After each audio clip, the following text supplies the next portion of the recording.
Hello, my name is Cheryl Thomas, and I am the Executive Director at Global Rights for Women in Minneapolis, Minnesota, and I am reaching out to you today because I wanted to speak with you directly at this time of unprecedented isolation and fear in our world.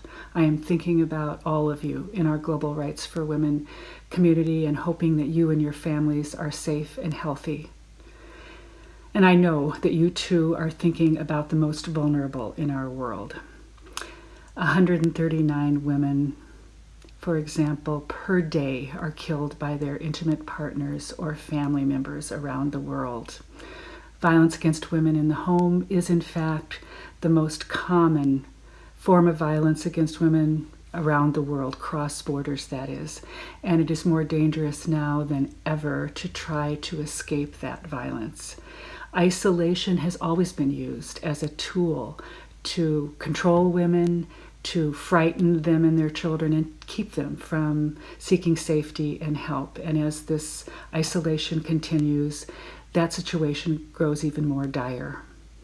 I am thinking about you who are our partners around the world who are serving, sheltering victims of violence, directly serving them, and I know that your work right now is more overwhelming than ever, but that you persist because you know it saves lives. It saves lives, and I thank you for that today. Our work at Global Rights for Women has always been deeply rooted in the idea that we are stronger together, and that continued interconnectedness is a source of power that we're drawing on today, and it's that spirit which I come to you today to tell you just a little bit about how we're sustaining our work at Global Rights for Women and give you a couple ideas about ways you can contribute right now to continue to promote women's human rights and freedom from violence. We launched our paper last week on an online international forum called Time for Action, which promotes an international treaty on violence against women, which does not exist now and is so needed to address the underlying systemic inequalities and gaps in our legal system globally that can better address violence against women. We need that treaty.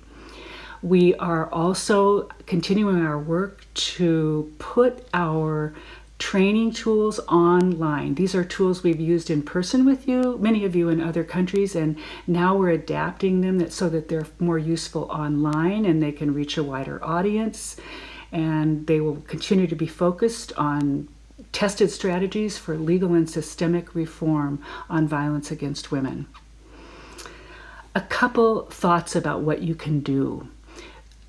Understand, raise your awareness about the gendered nature of the COVID-19 virus. For example, most healthcare workers are women, childcare workers, elderly are women. The displaced are mostly women and children. Those who don't have money and power and influence to keep themselves and their children safe mostly are women throughout our world.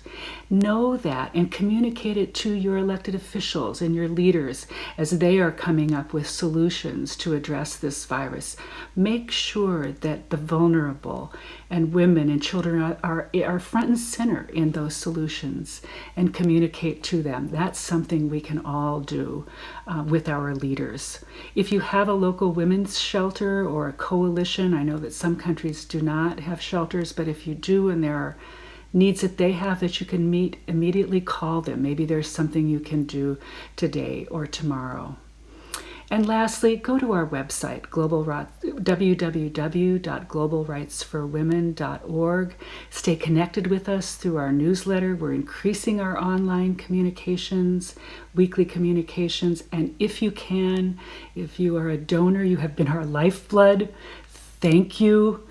Please donate, www.globalrightsforwomen.org.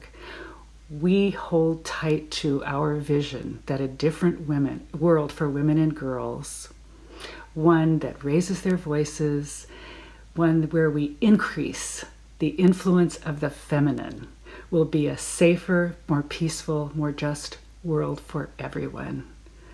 Thank you.